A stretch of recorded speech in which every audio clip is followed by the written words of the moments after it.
Hey, what's up, y'all? That's actually not how we talk up here in Washington, but at some point in my life, probably because some of my family's from the southeast area of the U.S., I picked up the word y'all in my vernacular, and I just haven't dropped it, and I make no apologies, y'all. So there.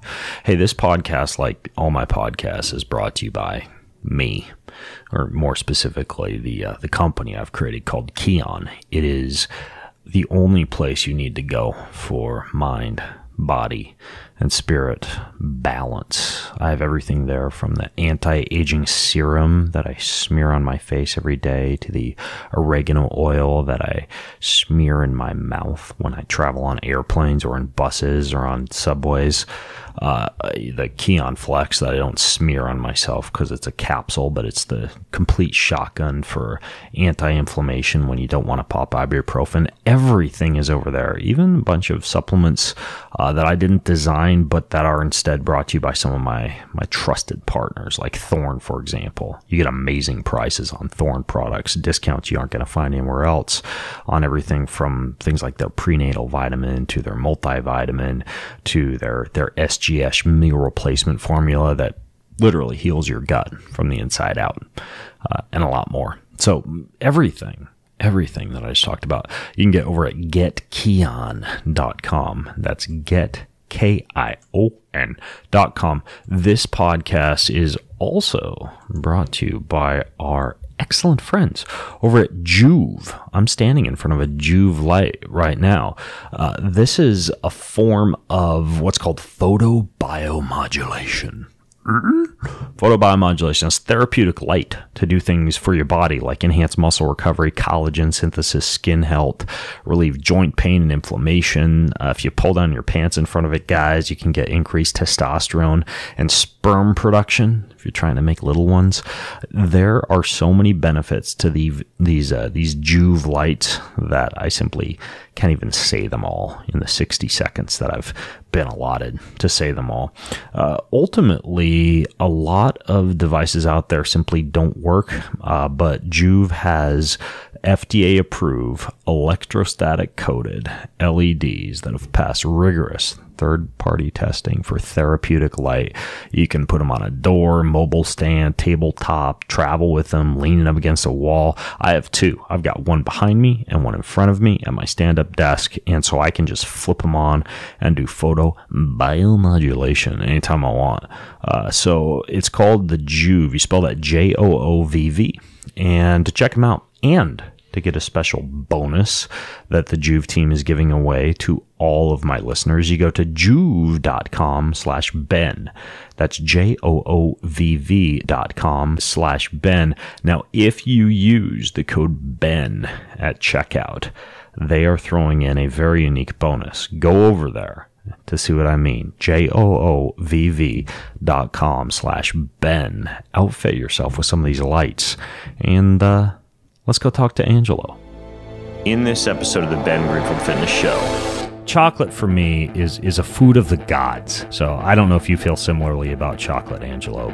You know, tribes like the Hotseat tribe, when they're out on a hunt, they will stop, drop everything, drop their weapons, and turn to this as the primary fuel source because it is so tasty, so high in minerals, so high in antioxidants, so high in nutrients, and gives you this stable form of fuel that does not spike blood glucose.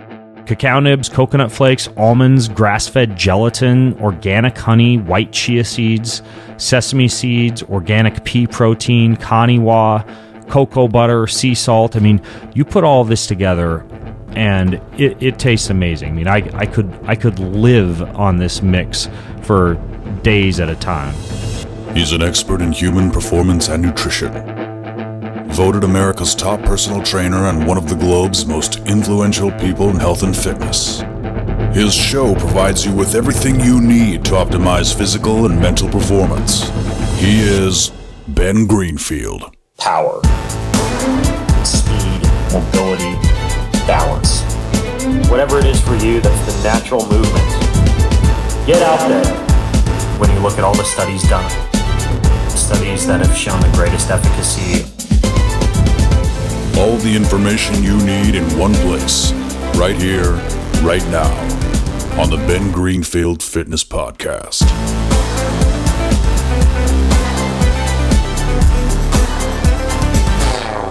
Hey folks, it's Ben Greenfield, and I admittedly used to be an energy bar and health bar addict, if you will.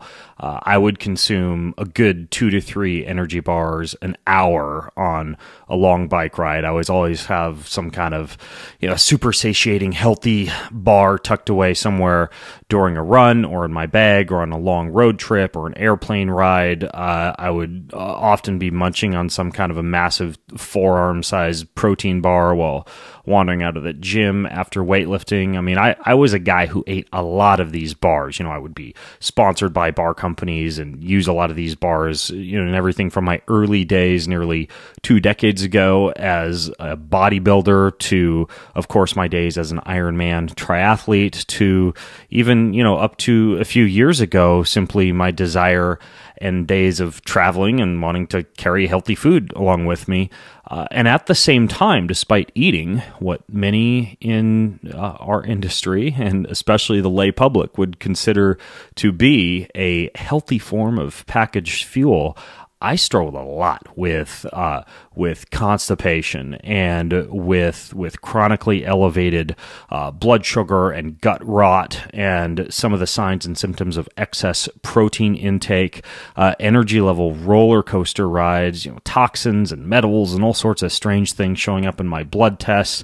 And I see the same thing happen in a lot of people who rely upon many of these packaged and processed foods that are advertised to us as healthy. I was just in a doctor's office. I won't name the doctor. I don't want to shove them under the bus, but I was at their clinic just a couple of days ago at the time that I'm recording this podcast, and they had this big wicker basket full of quote, healthy granola and energy bars out for the clients in a medical clinic that, ironically enough, was there to manage chronic diseases, and they were feeding their patients, when I look at the actual label of the energy bar, basically high fructose corn syrup or, quote, organic agave syrup, along with vegetable oils and soy proteins and whey proteins and isolated egg whites, a whole host of fillers and preservatives and flavorings that were not natural in the least. And it's ironic and, dare I say, disturbing how even the medical industry doesn't really understand this at all. This idea that just because something says healthy, just because it's in a package, just because it's high in protein, however you want to describe any particular bar or packaged source of fuel, it's not necessarily healthy.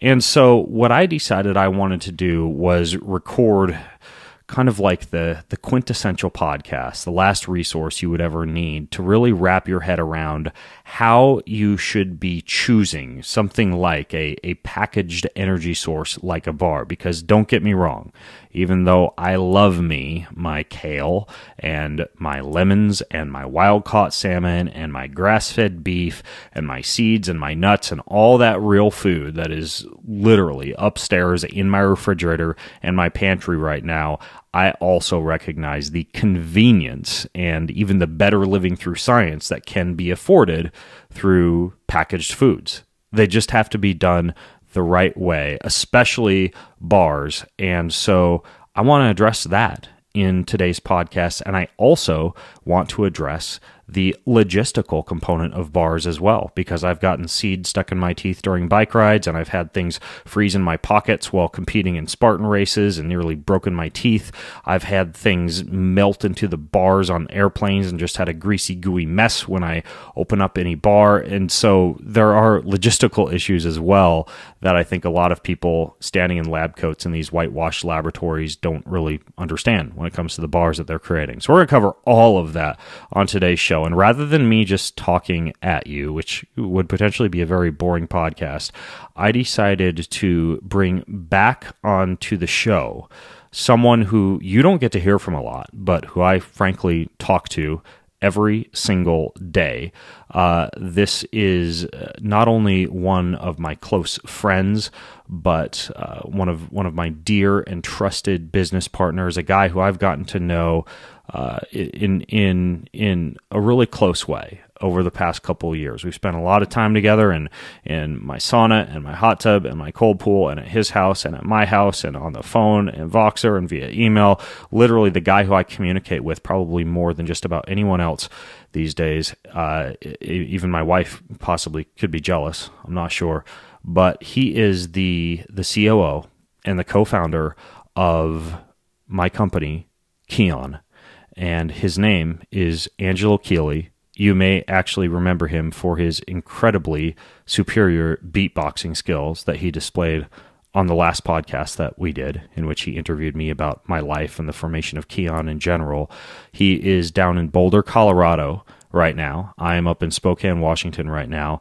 But via the wonders of technology, we are both here together for you to talk about bars, and he is going to serve as the interviewer of me. So, Angelo, welcome back to the show, man. Man, thanks for the intro. I got a little worried for our wives. It sounded so intimate there, but I almost used the word intimate and then I steered clear. But it's true, man. I mean, that's how close you have to get to build something like this. So, it's an honor, man. I love being here with you, and I love having the opportunity to ask you these questions and, just peel back some of this info and secrets behind energy bars and packaged food and what it's all about. Now, before we do that, would it be possible at all to break the ice? Because I know people are going to demand this and possibly even be pissed if you don't do it, to have you give us the flavor of your latest foray into beatboxing or whatever other strange musical mixes that you've been up to. Yeah, man. I actually thought you might ask that. And so I connected my looping pedal, which is like my new favorite toy. So I can just like add stuff like, here, check this out.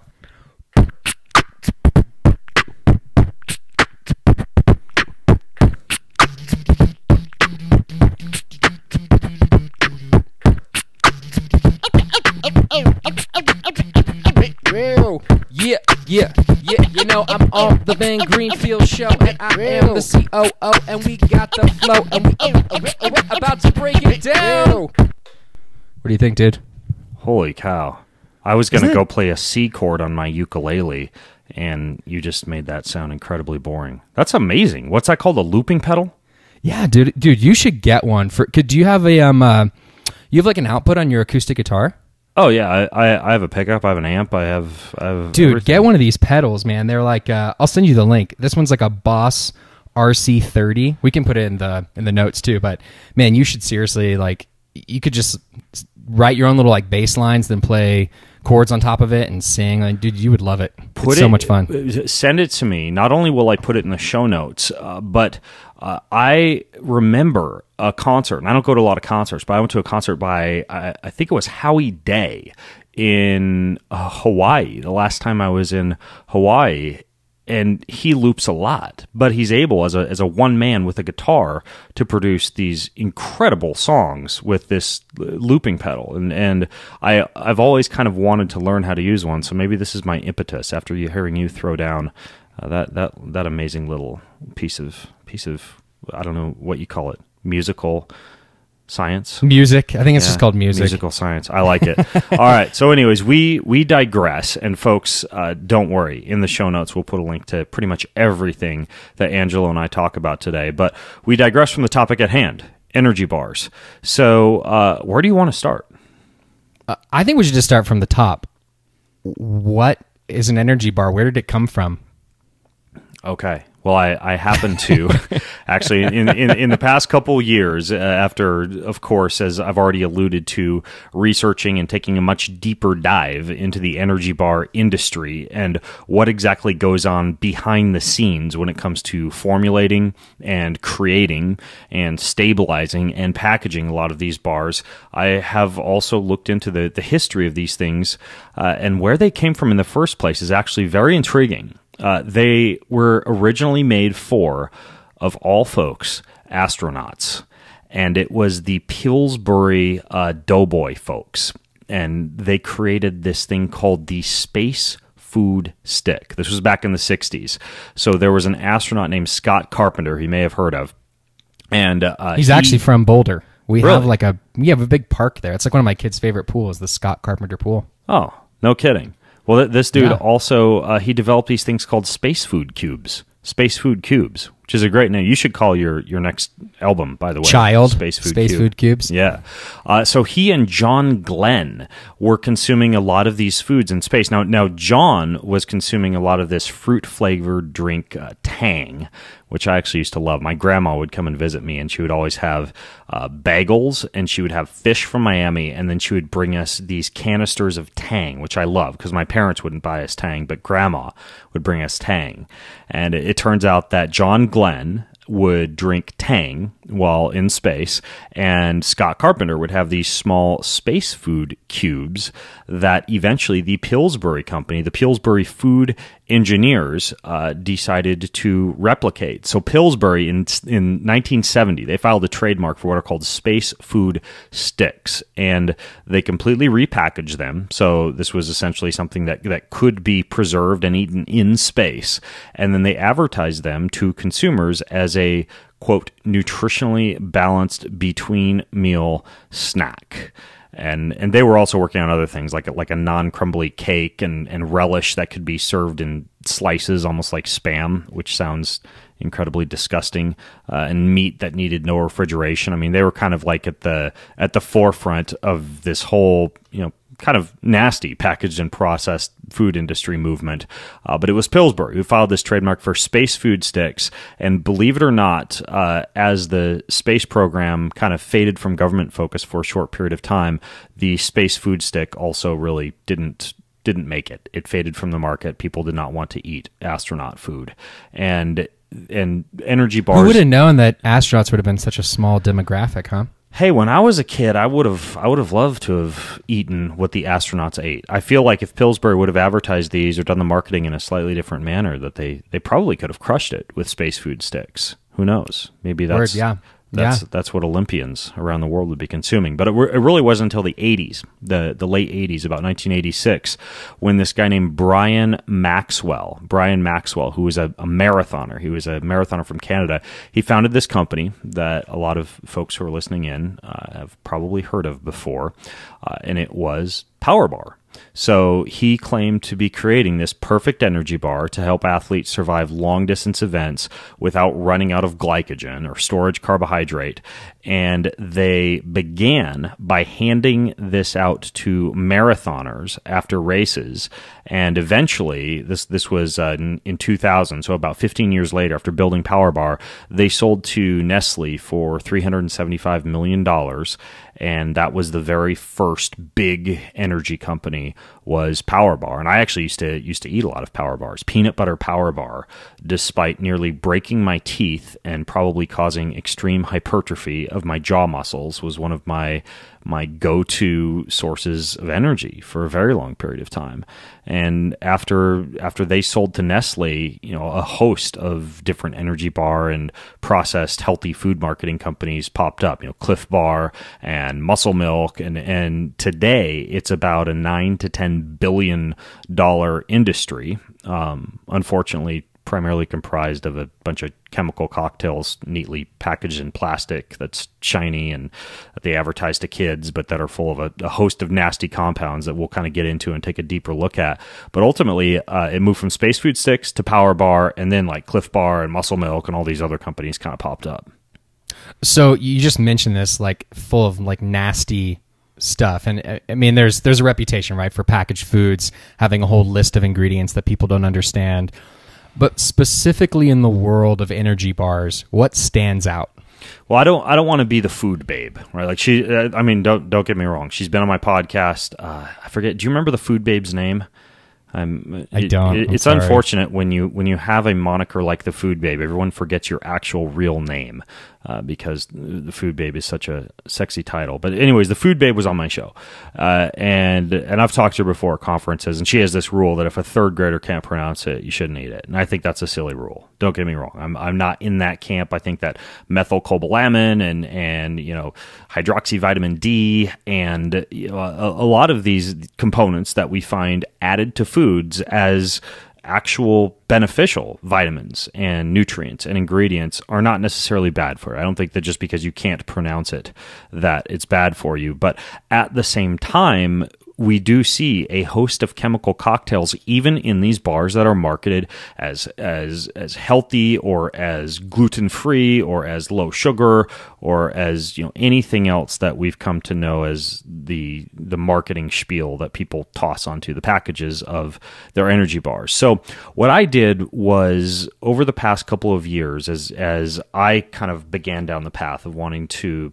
create and also look into this whole idea of whether or not you could make a healthy packaged product, I turned to my friends in the natural products and the nutrition industry. I talked to bar and natural product formulators and food scientists and nutrition researchers, and found some pretty shocking issues, even with a lot of these leading paleo energy bars and health bars that you're going to find lining the shelves of supplement stores and ad expos and sitting in the warehouses of internet supplement companies. And one of the things I found was a complete review. It was a review of all the leading paleo bars, and even that review found that many of them were quite similar to the non-paleo, to the non-quote natural health bar. So we're talking about something, the bar that you'd pay $4 or $5 for and find in the grocery store aisle of like an Erewhon or a Whole Foods or something like that. And then these ones that are that we know might be a little less healthy already, just based on the ingredient label, like a Power Bar or a Cliff Bar, with the soy and the wheat and everything else that those have in them. So it turns out that the paleo bars, a lot of these healthy bars, they have a sugar content that nearly matches the sugar content of a Snickers or a Three Musketeers. So we're talking about sugar content that can be as high as 28 grams in a single bar, matched with a total calorie profile and an overall protein profile, because excess protein can also spike blood glucose, that made them really almost like a nutritional firestorm, just a crap bomb, if I can make up that term, to drop into the body. And I know a lot of people are familiar. I don't want to insult people's intelligence and talk necessarily about how you shouldn't eat a brick of non-GMO wheat, right? Or you shouldn't eat a bar that's just basically one giant cube of soy protein. But then there are other things that we think are healthy that we see on a bar that are not. And one that really shocked me was this one called isomaltooligosaccharides. Isomaltooligosaccharides. It's also abbreviated IMO.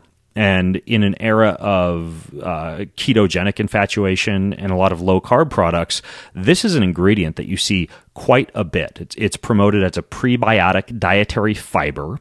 You may also know it more popularly by the name inulin, not insulin, but inulin. And many of these bars include over 15 grams of this IMO, or this inulin. And because that is considered to be a dietary fiber, it allows the bar manufacturer to make claims that that bar has a high amount of dietary fiber, but a low amount of actual carbohydrate.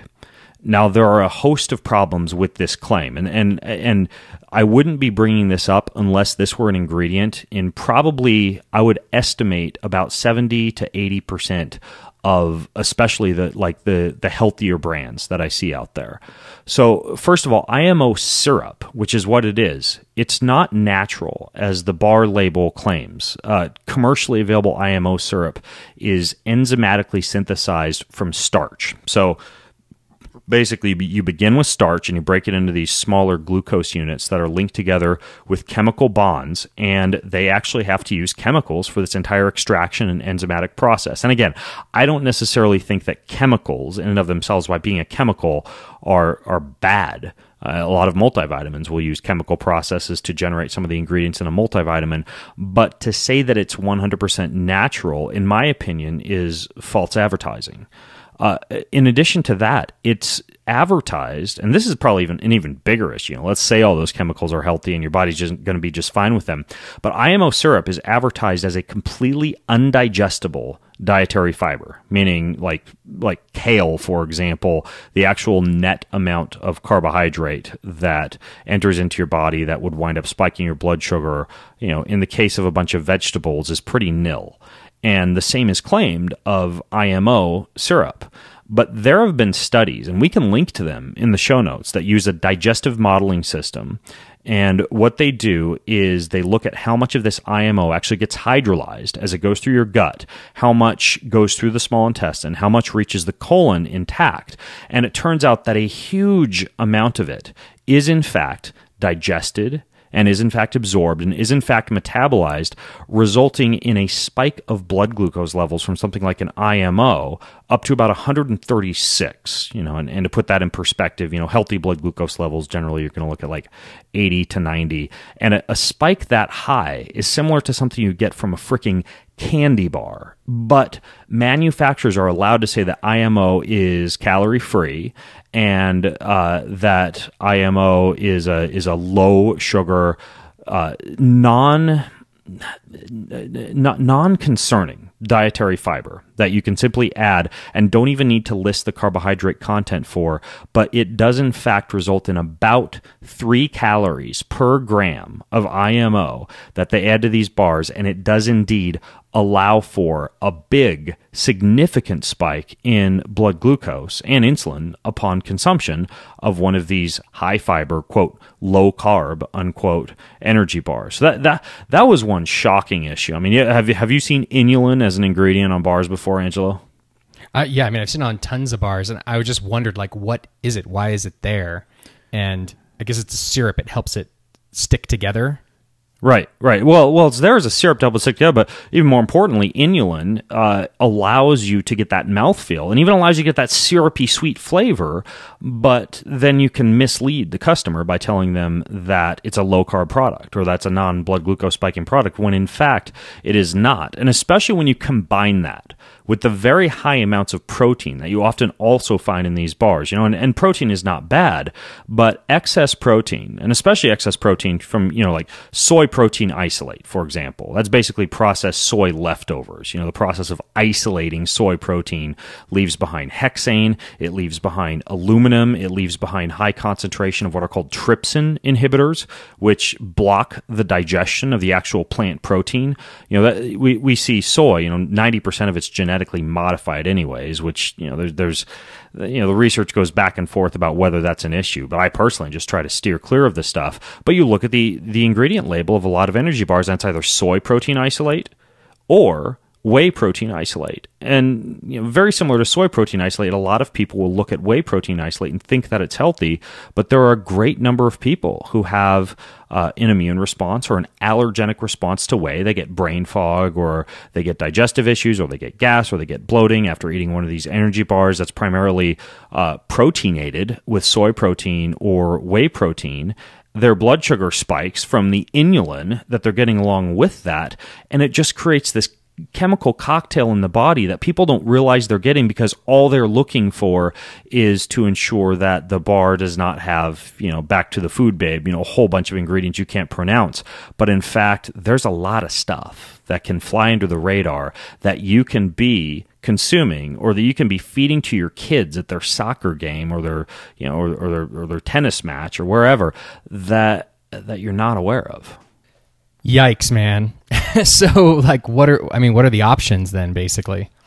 So my question that I asked to a lot of these energy bar industry experts when I found out a lot of this stuff was, first of all, how could we formulate a clean burning bar that would hold up under rigorous conditions? Meaning, how could you create a bar that didn't have a lot of these issues, but that one could still use, let's say, during a very hot Ironman triathlon, without getting seeds stuck in your teeth and stuff sticking to the bar and all palatability just going out the window? How could you use something like this while snowboarding or skiing without creating, anybody who's consumed a power bar on the slopes knows, it's going to break your teeth if you try and chomp into that thing. And the same can be said of a lot of other bars on the market. market. How can we create that, but have it not be like a high-fat, greasy, low-energy ketogenic bar that, frankly, that's a gut bomb for a lot of people as well. Still doesn't really result in a huge spike in carbohydrates. So we're talking about something that would be like a lowish carb,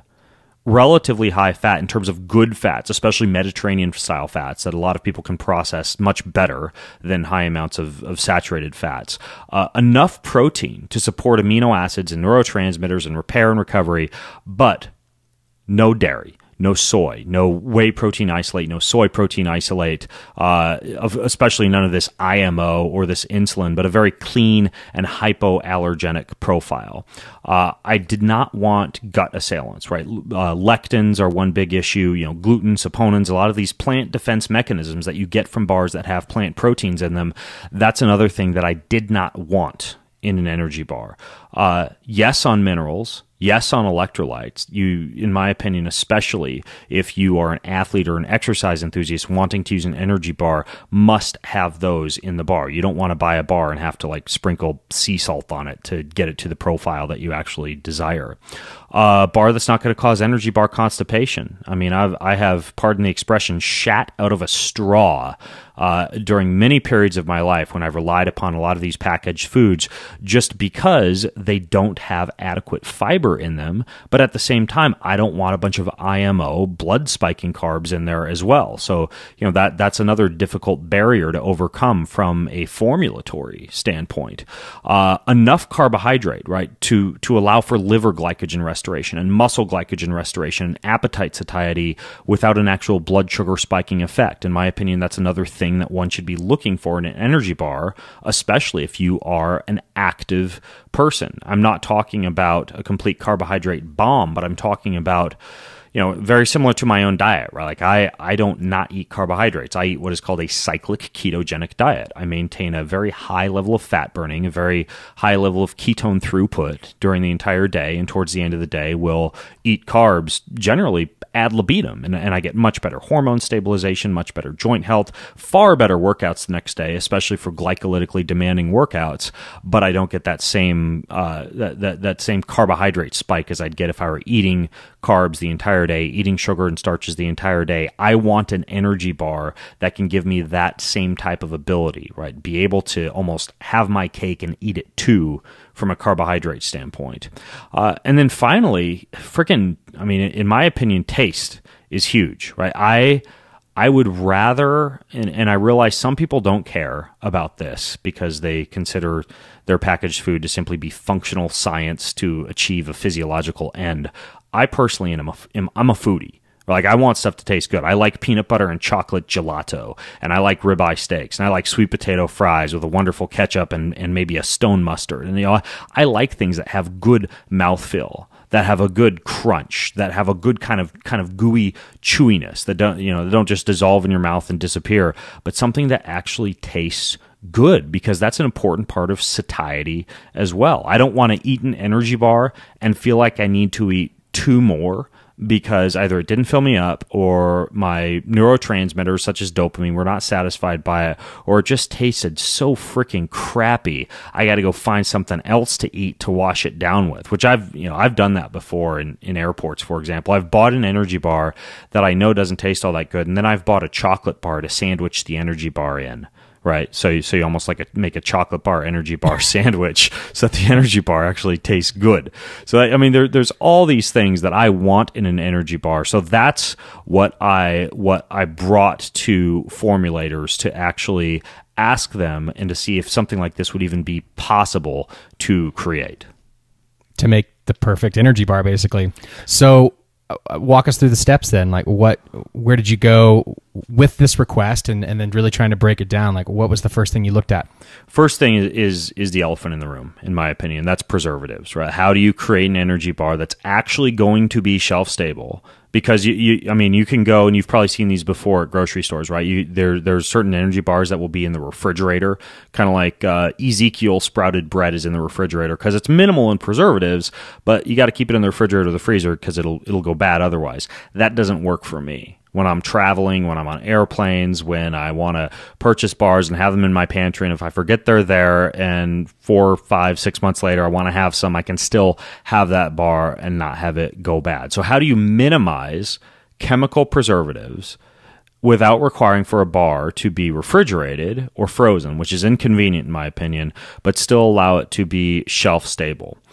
And what it turns out to be, and I think this is probably an expense issue, that this isn't better known in the bar industry or in the nutritional formulation industry. You really don't need preservatives if you use a few simple ingredients to keep a bar stable. Minimal preservatives. So things that would keep a bar shelf stable would be sea salt. That's one example.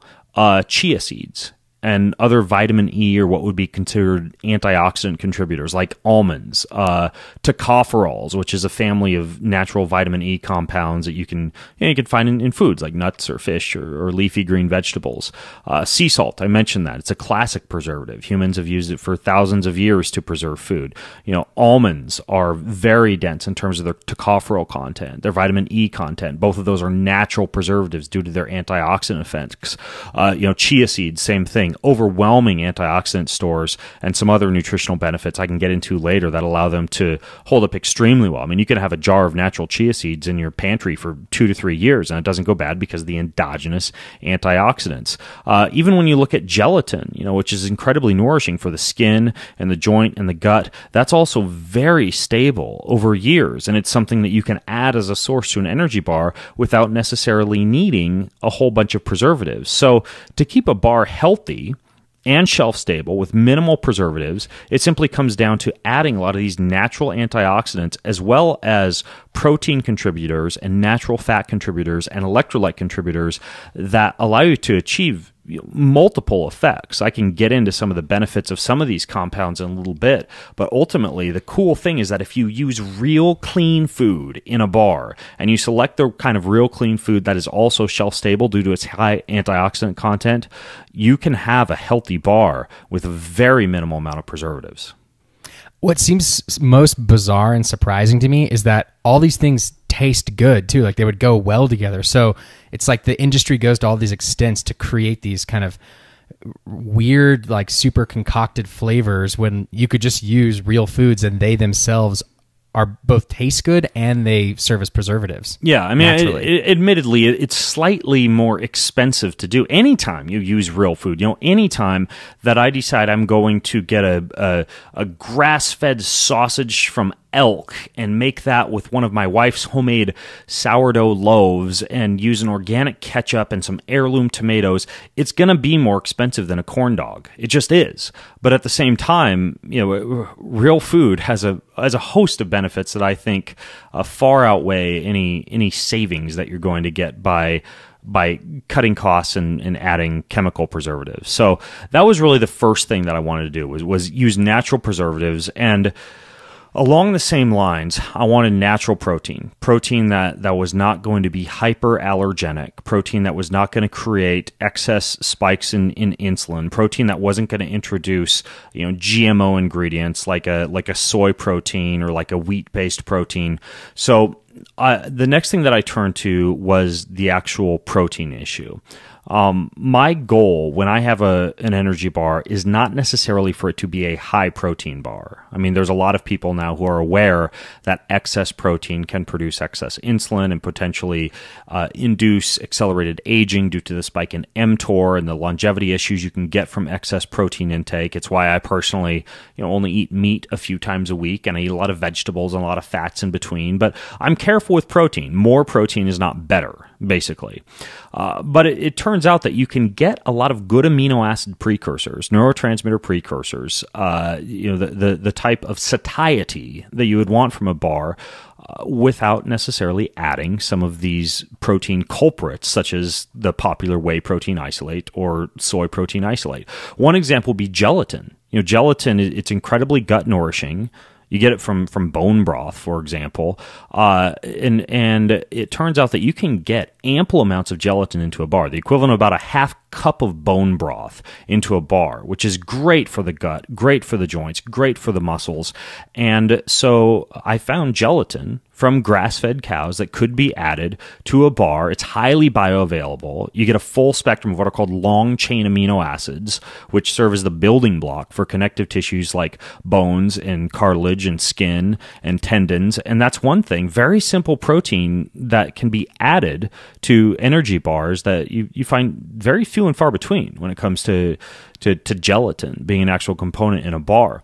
Another one is a fantastic hypoallergenic, what I would say is almost like an ancestral protein source, especially when you rinse it and you soak it to remove a lot of the soap-like irritants called saponins that are on it, and that would be quinoa. And you've no doubt heard of quinoa before, which I used to pronounce quinoa before I realized that there actually is a more traditional way to pronounce quinoa, but ultimately it's quinoa. When you buy have you ever bought the quinoa from like let's say like Costco, for example, Angelo? I haven't done it from Costco, but we've gotten big bags before. Yeah, big bags of quinoa. Yeah. So you buy those. A lot of people will make them, and they'll be like, "Oh, quinoa, gives me horrible craps and gas and bloating." Well, it's because even when you buy the bags of it from the grocery store, it's not rinsed to remove the saponins. It's not actually treated properly. But quinoa, when it's actually rinsed and soaked, and it's treated the way that it's supposed to be treated to reduce the natural plant defense mechanisms, it's incredibly high in amino acids. It has all 9 essential amino acids that your body can't produce on its own. It's extremely high in flavonoids, which makes it, as I alluded to earlier, high in shelf-stable antioxidants, and it's got a host of vitamins and minerals in it. I mean, iron and B vitamins and vitamin E, magnesium, phosphorus, zinc, copper, manganese. I mean, it is an incredible, a lot of people think it's a grain. It's technically a grass. But the cool thing is that there is actually a close cousin of quinoa. Now, a lot of times it's called baby quinoa, and it's called kaniwa. And kaniwa, just like quinoa, is a perfect plant-based protein source.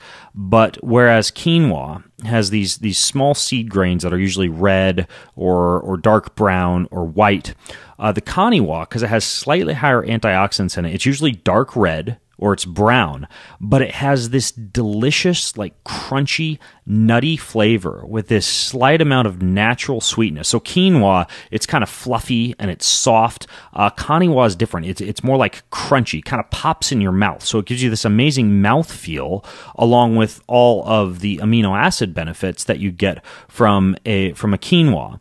So those were 2 really compelling protein sources that I found, was grass-fed gelatin and organic kaniwa.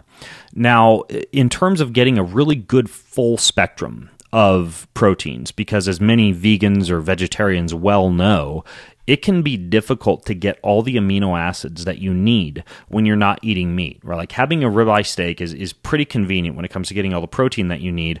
But if you're not going to do that, you need to combine grains and seeds and nuts and different forms of vegetables to be able to, by the end of the day, get all the different amino acids that your body needs. So to round out the protein profile, to perfect the protein profile on a bar, what I wanted to add was a touch of pea protein. Now, a lot of people look at peas as a legume, especially paleo enthusiasts, because legumes are considered to be high in that natural plant defense molecule lectins and also phytic acid, and that can be irritating to the gut indeed.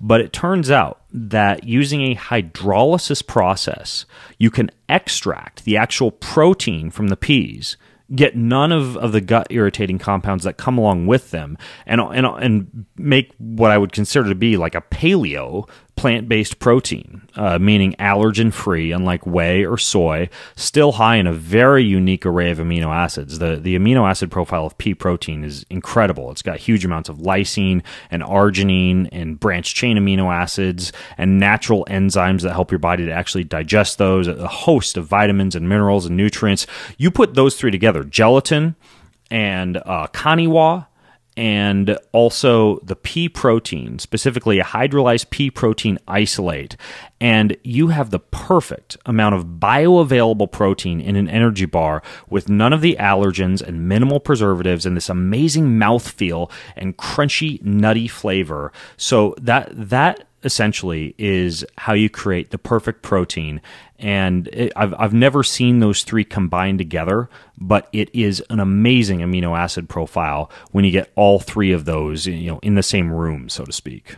Yeah, and it sounds too like, the way that they, the actual texture of them and the way that they come together as well, it not only, again, serves just the protein function, but has the potential to create the flavor profile and the mouthfeel that's a lot better than a block of soy. Yeah, you're still missing out on the chocolate. You would still have to, if you were to have all of those, sandwich them into a chocolate bar to get the ultimate flavor, in my opinion.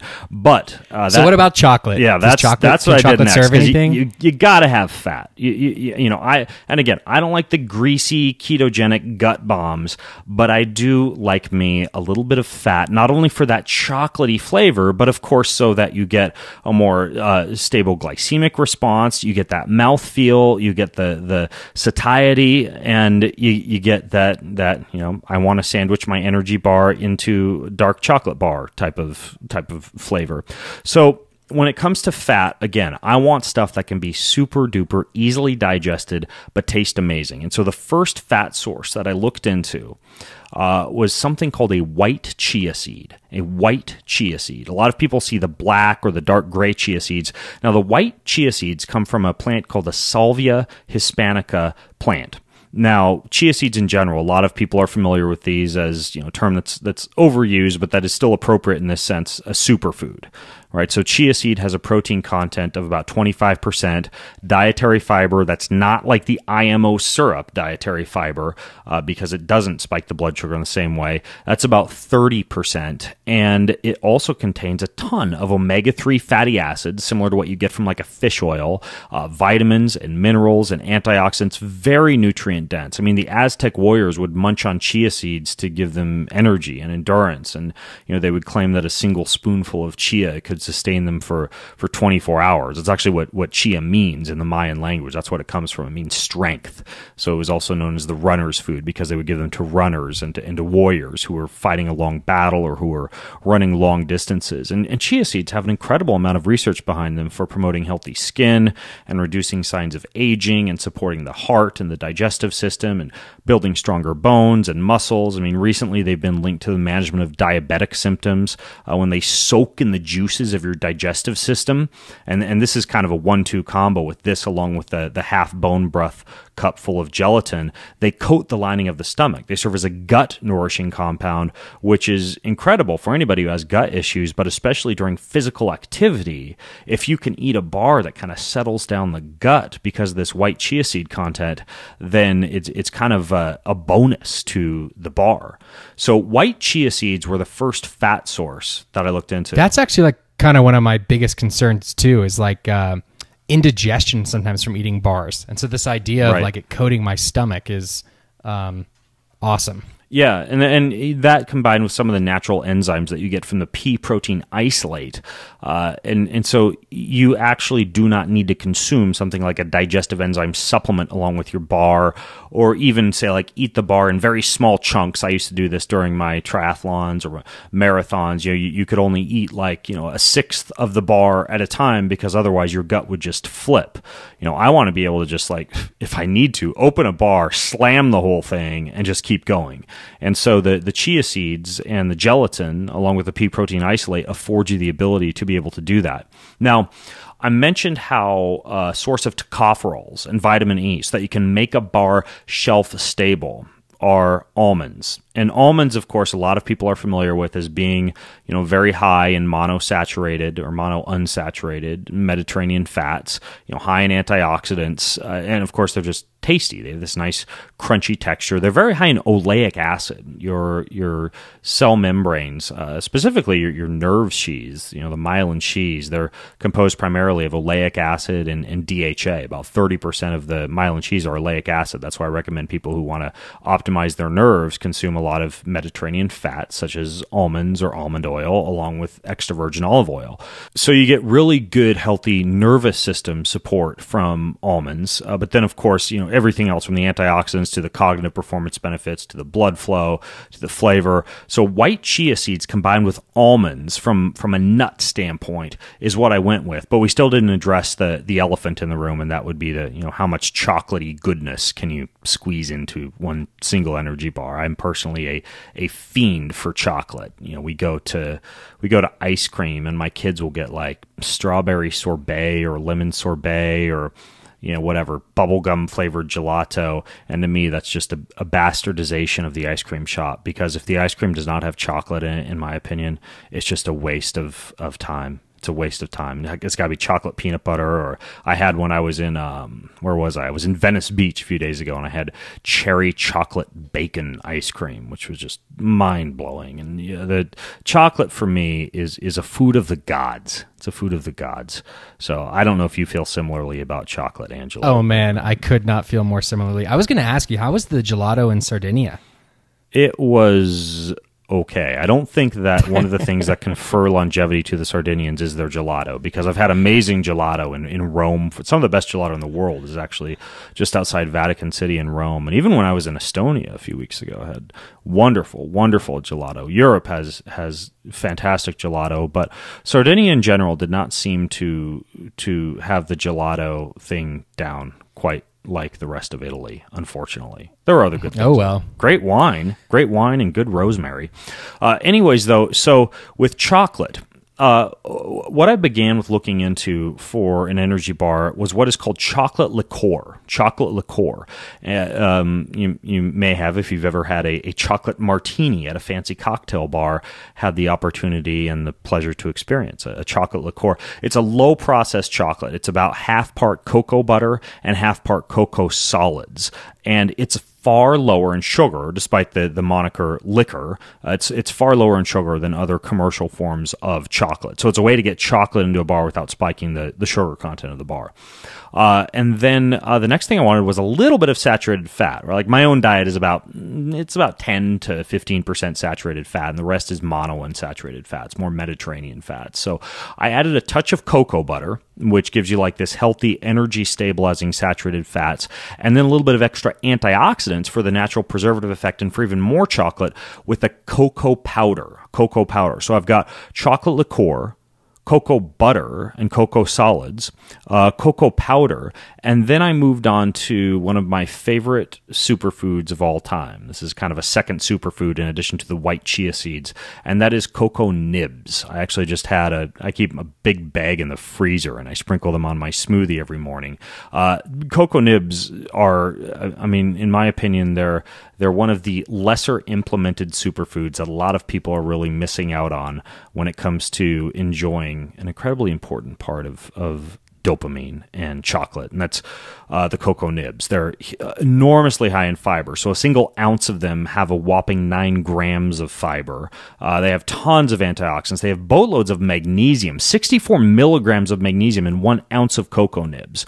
Considering that most of the world's population is deficient in magnesium, athletes are notoriously low in magnesium. This is very good news.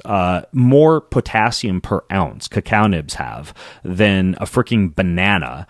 They're chock full of iron, another wonderful, wonderful food, especially for active individuals and exercise enthusiasts. And of course, cocoa works on your neurotransmitters. Like I mentioned a little bit earlier, you get a big boost of dopamine. So the bar itself, when it has chocolate in it, is more satiating. You just get a better overall feel in terms of your mood when you consume it. There's an article I was reading recently called "The Magical Thing Eating Chocolate Does to Your Brain." You get this big blood flow to your brain, not only from all the antioxidants and the nitric oxide precursors in chocolate, but also the dopamine release that you get from it. So when you combine chia and almond flavor with chocolate liqueur and cocoa butter and cocoa powder and cocoa nibs in a bar, you get gobs of wonderful chocolate without spiking the blood sugar, with none of the additives or the chemicals that you'd find in a Hershey's bar or a Snickers bar. And it's this profile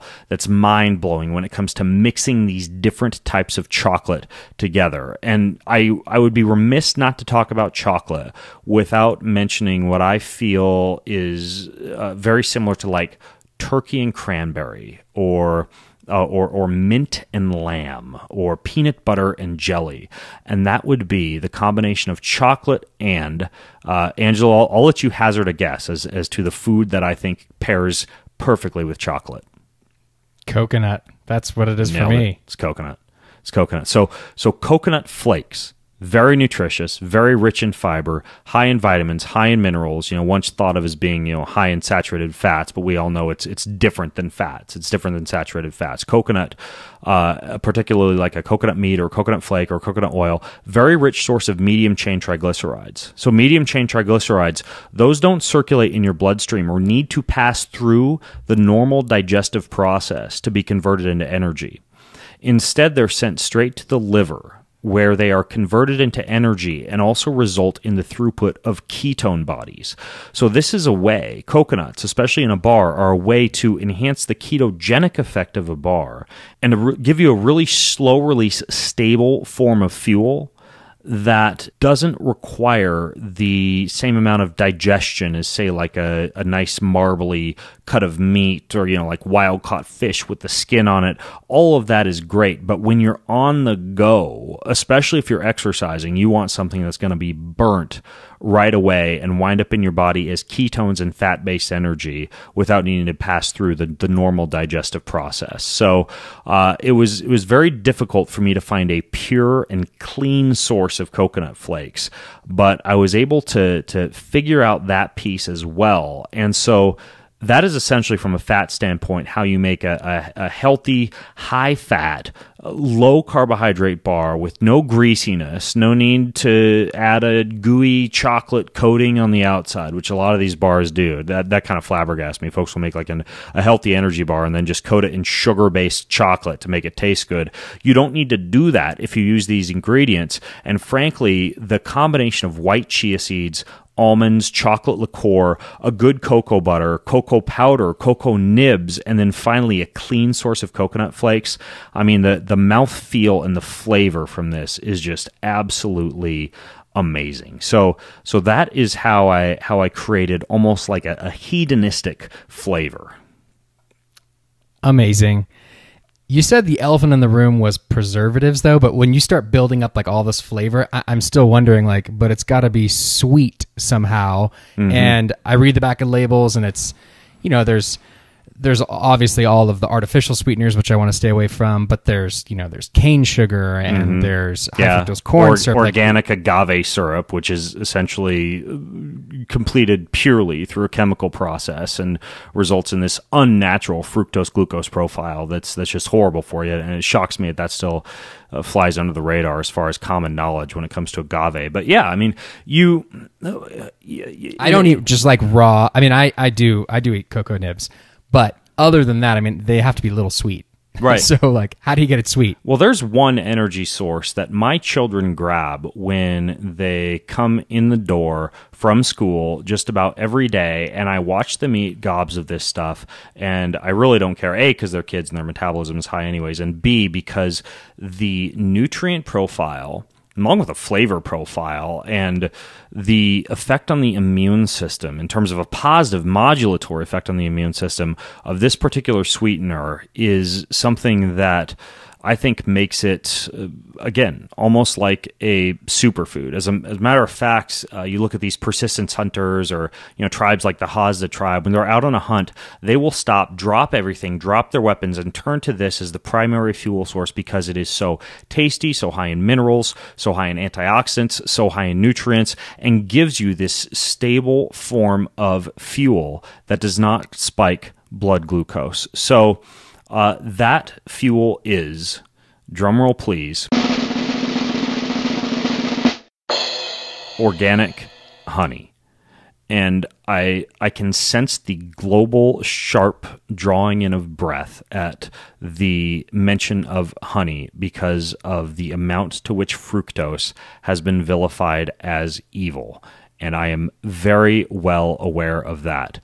There are multiple animal studies that suggest that high amounts of fructose will make you fat or give you fatty liver or result in some type of horrible chronic worldwide disease like diabetes. But the fact is that in these studies, not only are they feeding rodents pure, unnatural, isolated fructose, not the natural fructose-glucose mix you find in a good organic honey, but they were mainlining it into the bloodstream of these rodents in extremely high amounts, like the equivalent of you or I, Angelo, sucking down oodles of Coke, like stopping in at McDonald's, rolling around through the drive-thru, grabbing another cup, and just like doing multiple 32 ounces of Coke and essentially spinning cookies around the McDonald's parking lot during the entire day to get another bottle or cup of Coke. So ultimately, we cannot take those studies and as you would imagine, turn around and say honey is evil. I mean, honey is not only is it an ancestral food, like I mentioned earlier, it's all over the freaking Bible, right? Like as one of these ambrosia-like superfoods. And not to say that just because it's in the Bible means it's the perfect food for man, but ultimately it's one of those things that I respect as a natural ancestral food, assuming it is consumed with moderation and with control. It turns out that the fructose from honey specifically, it's metabolized almost completely in the liver, where it replenishes your liver's glycogen levels and results in a small synthesis of triglyceride. As a matter of fact, under 1% of ingested fructose is actually converted to triglyceride in the bloodstream. So it's not going to spike triglyceride levels, but allow for a slight, slow bleed in energy levels. Much of it is converted into lactate and then into glucose for energy. About 15% of it is converted to storage glycogen, and the glucose and the lactate you derive from the fructose in honey gets released as this slow energy to cells all over the body, and better yet, because fructose is not what's called an insulin secretagogue, meaning that it doesn't result in the release of insulin, far friendlier to the pancreas, can in fact lower circulating insulin. And in addition to that, it's an incredible nutrient-dense sweetener. I mean, you go into my pantry and you're gonna find organic stevia, which would be really the only non-calorie based sweetener that I would use, other than monk fruit. Monk fruit would be another that you'll find in my pantry. But blackstrap molasses, a good organic local maple syrup, a good organic honey, you're going to find those as the type of things that my kids, when they walk in the door, are smearing on a big loaf of mom's sourdough bread with a little bit of almond butter or cashew butter or walnut butter or something else that makes it the equivalent of like a super duper healthy peanut butter and jelly sandwich. The glycemic index of honey is relatively low. It's about 32 to 85, depending on the botanical source. And this means that the glycemic load, how much a food will raise a person's blood glucose after consuming it, is not an issue at all when it comes to honey, especially moderated amounts of honey. I mean, the list of benefits of honey, especially when compared to other sources of sugar, is absolutely mind-blowing. I'll put a link to an article in the show notes for this podcast at bengreenfieldfitness.com/bar. That's where I'm going to put all the show notes for this episode, at bengreenfieldfitness.com/bar. And it's not just the fact that honey is a glycemic friendly sweetener. The organic honey, it's incredibly nutrient dense. It has, for example, the starch digesting enzyme amylase in it, which clears the antibodies that are associated with the allergies to pollens when you consume honey. Meaning, like if you have an allergy, a lot of times one of the best things that you can do is like for a pollen allergy or hay fever or something like that, you hunt down like a good local raw honey because it has this immune modulatory effect. But it's also very rich in prebiotics. It's rich in probiotics. Honey has this diverse and ancient set of beneficial lactic acid bacteria that they first discovered within the gut of honeybees. And there were over 50 different species of beneficial bacteria that you get from one single honeybee. And a lot of this actually winds up in the honey itself. And I know the first thing people worry about is, well, you say honey is high in probiotics, for example, but what happens once you heat it? What's the effects of heating on the nutrients like the enzymes in a good organic honey or the probiotics in a good organic honey? But the fact is, there is a process that can get organic honey into a bar, and it's far different than the free radical generating, nutrient destroying, intense, long-term pasteurization processes that most food manufacturers use in their packaged products. Instead, what you can do, and there's a process to do this, is exactly what I wanted to do in a bar, is you simply heat the organic honey in the bar at about 60 degrees Celsius for just a few minutes. So rather than undergoing hours of processing at this very high heat, you get a very friendly heating process and this mild browning that actually increases the total antioxidant capacity of the honey. So you're concentrating the antioxidants without damaging the probiotics or the enzymes or everything else that you're looking for in a good organic honey. And the cool thing is, this is something a lot of people don't realize, honey, especially along with grass-fed gelatin, is an all-natural binder. And this means that coming full circle to that nasty IMO synthesized starch inulin that I mentioned earlier that can spike your blood sugar for hours on end, but the FDA still allows to be added to, so-called low net carb energy bars, you don't get any of that when you use honey because it's an all-natural binder. You don't need any other artificial fillers. You don't need any other artificial binders. And especially when you add in the extensive amount of fiber that you get from the almonds and the cocoa nibs and the white chia seeds, that also lowers the need for any IMO or inulin-based starch. It lowers the glycemic index of a bar even more, and it results in this non-significant, deleterious high-carb response to a bar when you add honey along with the gelatin, the almonds, the cocoa nibs, the white chia seeds. It's a match made in heaven, and the best thing is you also get all the ancestral nutrient density of a natural sweetener like organic honey. What stands out most to me, and when you say that, make the ancestral mention there, is I grew up in a health conscious family. My parents had like a health food store, and we grew up eating real food, and we didn't really get to eat bars growing up, but I always saw them as like this weird thing. Like I have no idea how it's made. When I hear you list these things, chia seeds, all these different forms of chocolate, almonds, with honey, and I can imagine it being mixed in a bowl and actually like making this. It's like real food. It's not some weird, bizarre thing made off in a lab. Well, you look pretty good in a Martha Stewart apron, so we'll make that happen. I'll send you a nice stainless steel bowl and a spatula and an apron, and you can try all this yourself, or you can try the new home energy bar kit. Try Angela's new home energy bar kit. That's right. Hey, I want to interrupt today's show, even though I know you're on the edge of your seat right now. No, hopefully you're on the edge of a bicycle seat, or you're swimming, or you're running, or you're walking, or cleaning your garage, anything but just sitting there twiddling your thumbs, listening to us chat. I want to tell you about my friends over at Onnit, Onnit. If you walk into my home, the way that I build my body and do most of my functional training is all via tools from this company, Onnit. They have these battle ropes, they have kettlebells, they have speed ropes, sandbags, anything you need to train like an old-timey strongman without actually being an old-timey strongman or wearing a unitard. They have everything over there. They also have functional foods like savory MCT oils that you can smear onto your salad. See, I use that word again, smear. It's my word of the day. They have an almond milk latte MCT oil. They have fulvic and humic acids that taste like mocha. Everything you need is over on it.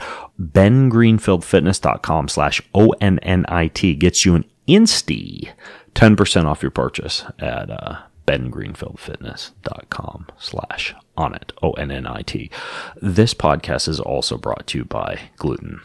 Not gluten per se, but something that allows you to be able to digest gluten, because it's no secret that I'm not strictly gluten-free. And before you gasp in horror, I should note that in those rare instances where I do eat gluten, it's usually the sourdough bread that my wife makes, which involves her fermenting heirloom wheat with some magical technique in the kitchen. But anyways, this fermentation technique that she does reduces the inflammation and the gut irritation because it pre-digests the gluten. But let's just say that you don't have a wife who can make you delicious sourdough bread. I'm sorry if you don't. Neener. I do. The fact is, most restaurants, most food facilities aren't strictly gluten-free. Maybe you want to have some pizza. Maybe you want to have some pasta every once in a while. Well, that's why my buddies over at Bioptimizers have created this product called Gluten Guardian. Gluten Guardian. You can check it out at glutenguardian.com/Ben. It's got dipeptidyl peptidase in it, and that's a protease that breaks down the coating of gluten protein and lets you eat gluten without having to go out and decommission a bathroom afterwards. So if you're sensitive at all to gluten, or if you're not, but you're just concerned about cross-contamination of gluten with things like corn and coffee, which increase the ability of gluten to be able to do a number on your gut, you can save 10% on this stuff. You just go over to glutenguardian.com/Greenfield. That automatically gets you 10% off. Just go to glutenguardian.com/Greenfield. Okay, I'm not done yet. I know I'm getting kind of long in the tooth here, but there's a couple of other things that I want to mention when it comes to energy bars. And the first is this idea of recovery.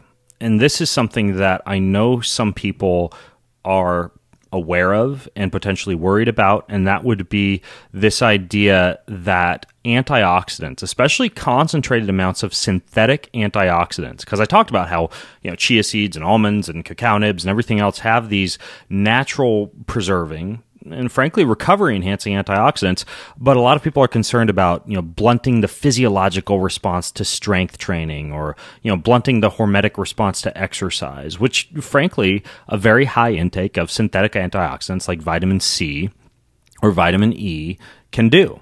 But at the same time, you actually want the free radical scavenging and the healing effect and the immune modulating effect of antioxidants, but preferably you want them from whole food sources. And if you look at the total antioxidant capacity from blending high antioxidant ingredients like organic honey and almonds and cocoa nibs and kaniwa and white chia seeds and chocolate liqueur, you get an antioxidant profile that is through the freaking roof, but that is from all natural, whole food-based antioxidants. This means that all these antioxidants, along with all the flavonols from the cocoa particularly, they do double duty. They maximize the amount of free radical scavenging, decreasing oxidative stress, which is what you want, but you don't want to blunt the hormetic response to exercise. So you need to ensure that your antioxidants are coming from a whole food source. And that's important. The other thing, though, that kind of flies under the radar is the idea that anytime you take an antioxidant and you combine it with a rich protein source, such as gelatin, you maximize the amino acid bioavailability of the protein source. This is why I put a big squeeze of half of a lemon into my morning smoothie when I make my morning smoothie, and the main liquid, in addition to the half squeeze of the lemon, is typically bone broth, because vitamin C from lemons combined with the gelatin from the bone broth is a perfect combination for maximizing the bioavailability of the protein. So when you put a bunch of antioxidants, specifically whole food antioxidants, not synthetic, chemical-based antioxidants, not, huge amounts of vitamin C or vitamin E all by themselves, but the natural whole food balanced amount of antioxidants that you're going to find in real food, and you combine that with gelatin, you take the protein and you essentially upgrade or supercharge the protein. So that's the idea behind antioxidants. They're not all bad, but you want whole food-based antioxidants, and ideally, you want to combine whole food-based antioxidants with some type of gelatin source or some type of collagen source that allows you to maximize the amino acid and the protein bioavailability of the collagen or the gelatin. And so it's a very cool, almost like a food-based biohack when you can squeeze all of that into one single package. Again, it's just amazing how much you can accomplish if you just do the research like you've done here and apply like real thinking to investigating what foods naturally can produce these results together without trying to make up a bunch of artificial or weird concoctions. Yeah, and by the way, there is one other antioxidant I didn't mention, but there is a chemical called sesamin. It's not really a chemical. It's just a natural food-based substance, sesamin. There's one that's very similar called sesamolin. And both of these substances belong to a group of these beneficial fibers called lignans. Those have a cholesterol-lowering effect. They assist with blood pressure control. They're very good sources of a natural form of vitamin E. They've even been shown to prevent the liver from oxidative damage. And you get them, as the name implies, sesamin and sesamolin, from sesame seeds. So once I found out about this ingredient and the huge amount of manganese and calcium and magnesium and iron and phosphorus and zinc, which is wonderful for testosterone levels in men, selenium for the thyroid, dietary fiber, all these things that you can get from sesame seeds, combined with the fact that I'll often sprinkle sesame seeds on my salad or on my salmon or anything else to get this nice, nutty, crunchy taste.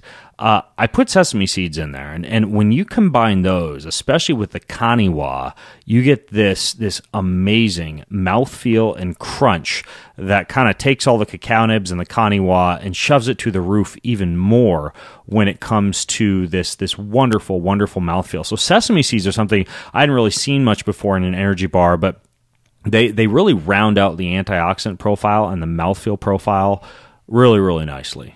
So, Ben, you've been talking a lot about the mouthfeel, which I love as well. But big picture, what about the flavor? What about the rest of the taste of the bar? Right. Yeah. And like I mentioned, I mean, taste is super important to me.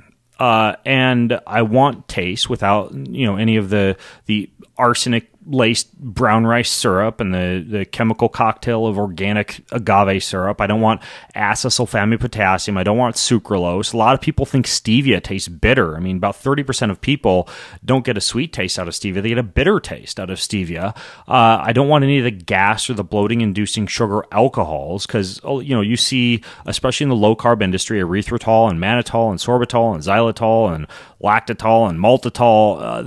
The fact is that in many people, those can create gut distress, bloating, especially if you're doing more than one energy bar in a day. It can wind up creating some pretty embarrassing bathroom decommissioning issues. So there is this term used in the food industry called organoleptics. And organoleptics, that refers to the aspects of food or water or any other substance and its specific impact on the senses, like taste and sight and smell and touch. And I would say that because I like to sound smart and use fancy flavors like or fancy words like organoleptics. The way that I would describe the organoleptic profile of this bar is that it is this big, tasty punch of mouth-watering, chocolatey, salty coconut goodness. I mean, when you combine organic honey with that slight bitterness from the unprocessed cocoa nibs, you get this perfect chocolatey flavor. The chocolate liqueur and the coconut flakes give you this rich, slightly sweeter effect. The white chia seeds, the kaniwa, the sesame, the almonds, they add in this natural nutty flavor and this natural crisp and bite. And so the final product is this incredibly flavorful, extremely well put together from a taste and a sight and a smell and a touch standpoint, with none of the artificial flavors and no artificial sweeteners and no, even none of the strange kind of like natural flavors that you see advertised.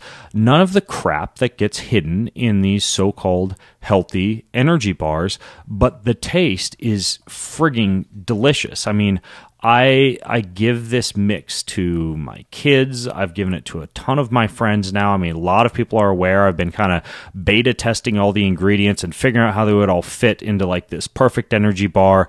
And I mean, dude, cacao nibs, coconut flakes, almonds, grass-fed gelatin, organic honey, white chia seeds, sesame seeds, organic pea protein, kaniwa, cocoa butter, sea salt. I mean, you put all this together and it it tastes amazing. I mean, I could live on this mix for days at a time. I mean, previously up till this point, you would find me walking around with a bag of, macadamia nuts, a little bit of dark chocolate, some spirulina and chlorella. That's what I call my natural trail mix. I would often throw a little bit of organic sea salt in there as well. And I still will have, little trail mixes and things like that I make. But as far as a done for you solution that I know is 100% guilt-free, because I freaking made it, and something that won't melt or freeze or turn into a brick in the cold. I've kept it in my sauna for hours on end to see what happens in the heat. I've taken it to Hawaii for hunting trips. I mean, this bar that I've managed to squeeze all the ingredients into, it tastes mind-blowing. It's addictively wonderful. I'm glad you mentioned that last thing about taking it in the sauna, because that's the one thing with all these organic ingredients. I mean, the flavor sounds amazing, but that's the other thing with an energy bar is like, I don't want to take it on a long run or a bike ride or go skiing and like it turns into a rock hard brick, or it melts and it's gross and it's all over my hands. It's like, how were you able to get something that doesn't do that? Right. It took 2 years to develop this formula. And this was unheard of from all the natural products formulators I talked to and all the people who helped to make this bar. Nobody else was taking the bar snowboarding and skiing and hiking and putting it in the sauna and taking it into triathlons and putting it, out. And I raced this thing at 38 degrees below zero in a frigid, snowy race in Vermont.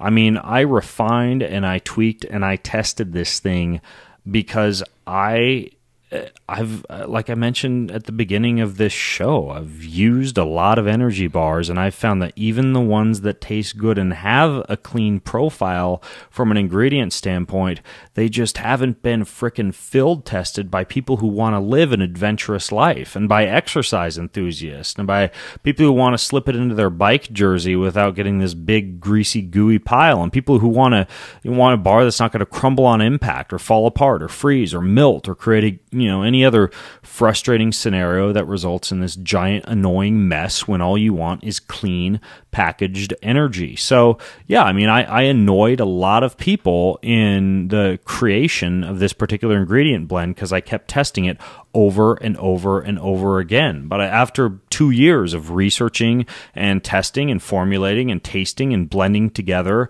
what I would consider to be some of the most unique superfoods on the face of the planet, the mouth-watering and gut-nourishing and guilt-free final product is well worth it. I mean, I've been working for a long time on creating this, and it really is, it's finally ready. I mean, there are boxes of these in the warehouse ready. It's just done. And I'm incredibly proud. I mean, I was tickled pink when I got my first box and was able to open it and feed it to my kids and my wife. And it's just like, after so much testing and so much tasting and so much researching and so much comparing and a lot of work. I mean, as you know, Angelo, it's very, very tough to bring a healthy food like this to market.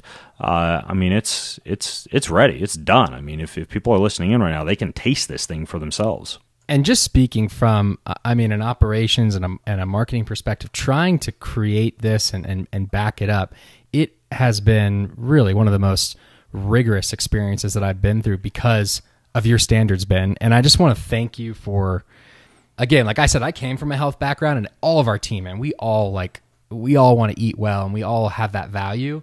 But having a crazy person like you that can actually figure out how to put this type of thing together and make it a real product, we do, man. I mean, with them now in the office, like we're eating them a lot. I don't want to say how much. I mean, yeah, my when we've been packing the kids for camps this summer and sending them off to wilderness survival camp, and and my mom and I are leaving for Seattle and Miami next week, and we'll be packing for the airplane. I mean, it's so easy. I don't even have to glance at the label. I just grab these bars. I know they're going to taste amazing. I know on it, during 2 days of travel, I can eat 4 or 5 of them and feel fine and not have to stop and spend $11 at the at the healthy food store at the airport. I mean, just everything about them. And I know, and my apologies, Angelo. I know I was very difficult to work with during the formation of this stuff because I did want it to be perfect. But that's I mean, that's what Kion is. That's what, not just this Kion bar, but that's what the entire company stands for, is clean, unique formulations that aren't just healthy and don't just accomplish for you exactly what they are intended to accomplish for you, whether that's, an anti-aging skin serum or the gut-nourishing colostrum or, the neurotransmitter and recovery-enhancing amino acids or the completely pure and incredibly antioxidant-rich organic coffee. I mean, every single thing that I create, I want to be known for as being something that is functional, that is guilt-free, that is tested in the trenches, and that's what this is. I mean, and it's very, very simple. I mean, we just call it the Kion Clean Energy Bar. The Kion Clean Energy Bar. And, and frankly, when you get this bar and the box arrives at your house, even the freaking box and the label and the packaging, and I think you'd probably agree with me on this, Angelo, it's just fun. I mean, it's just a cool looking bar. My kids absolutely love it. It's almost like a cartoon kind of, the design on the bar. And I mean, the whole thing start to finish is just an experience. And that's what I wanted to create for people, was not just functional energy, but a full experience when it comes to mouthfeel and flavor and appetite satiation and, how it feels and crinkles and when you open it, it's slightly flexible, but it doesn't fall apart. And when you bite into it, I mean, you just get this chocolatey, coconutty, nutty explosion in your mouth. I mean, it's just, I'm incredibly proud of it, and I don't want to drone on. I realize at this point, I'm starting to sound like a giant commercial, but ultimately, I think we should just tell people where they can go get this thing right now if they want to try it, and where they can leave questions if they have them. Fill them in, Ben. All right, so as I know this happened with our coffee, as soon as I announced it was ready, it kind of sold out really fast. So I cannot guarantee at the time that you hear this podcast that we aren't going to be completely sold out of these things, because they're already beginning to fly off the shelves like freaking hotcakes. But if you want to get in, well, the getting is good.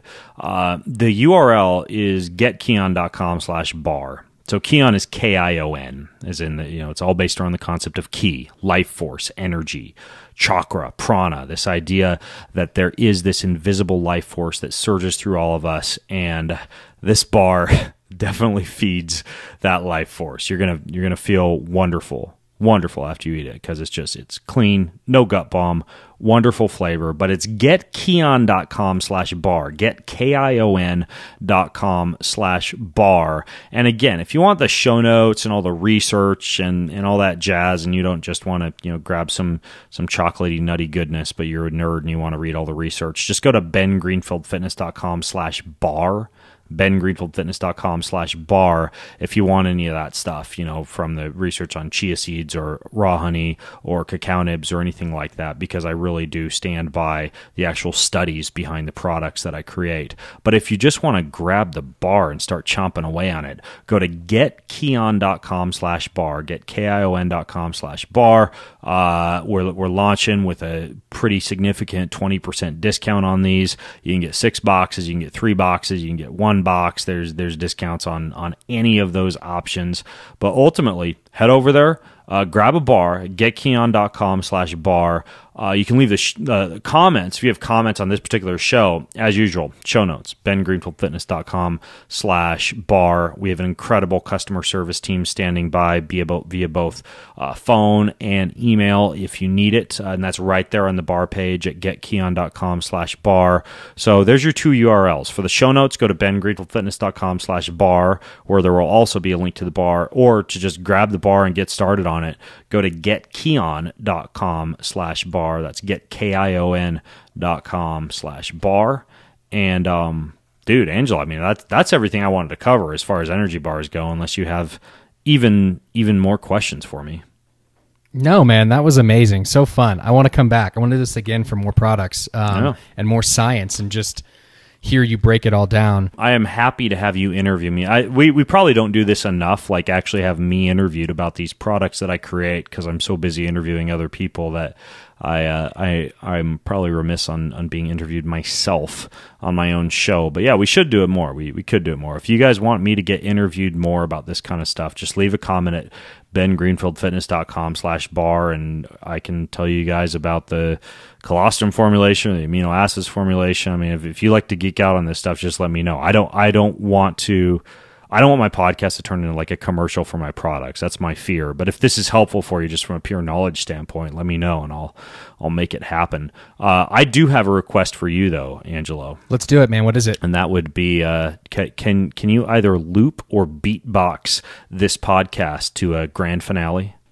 Yeah, man, for sure. I mean, are you gonna sing on top of it? If you've got something I know, I'll do it. Yeah, and this is unrehearsed, by the way, you guys. I didn't tell anyone. I think you just gotta sing a Keon bar hook, dude. You got it. Go for it.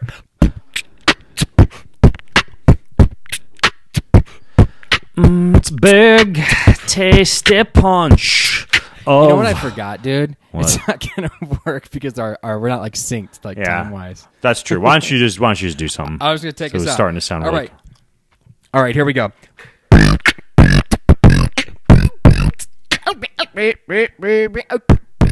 Till next time, I'm Ben Greenfield, along with Angelo Keeley, COO of Keon, signing out from bengreenfieldfitness.com. Have an amazing week.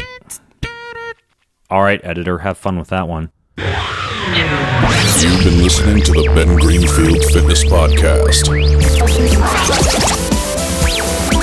Go to bengreenfieldfitness.com for even more cutting-edge fitness and performance advice.